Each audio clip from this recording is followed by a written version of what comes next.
Indian army forward ఫార్మేషన్స్లో forward లుకింగ్లో చాలా fighter air crafts, choppers, drones ఇవన్నీ కూడా ఎనిమి నుంచి వచ్చే అవకాశం ఉంది. అంటే ఎనిమి కంట్రీ నుంచి ఫైటర్ ఎయిర్ క్రాఫ్ట్స్ కానీ, చాపర్స్ కానీ, డ్రోన్స్ కానీ వీటన్నిటిని ఎదుర్కోవాలంటే, న్యూట్రలైజ్ చేయాలంటే అన్ని రకాల వెపన్స్ ఉండాలన్నమాట. దానిలో చాలా ఇంపార్టెంట్ అంటే ఒక సోల్జర్ స్ట్రాంగ్గా ఉండి ఆ ధైర్యం, కాన్ఫిడెన్స్ రావాలంటే ఈ వి షొరార్డ్స్ అవసరం.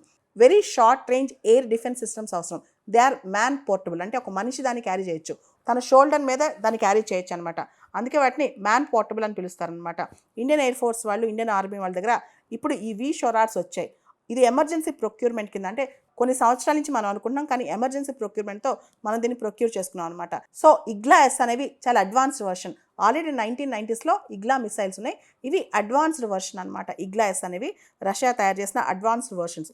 ఓల్డ్ వర్షన్ కంటే కూడా ఇవి చాలా అడ్వాన్స్డ్ వర్షన్. దీని పవర్ కానీ, డిస్ట్రక్షన్ క్యాపబిలిటీస్ కానీ, డిటెక్షన్ క్యాపబిలిటీస్ కానీ చాలా ఎక్కువ. ముఖ్యంగా ఇండియాకి వెస్ట్రన్ ఫ్రంట్లో మనకి చాలా అవసరం అనమాట.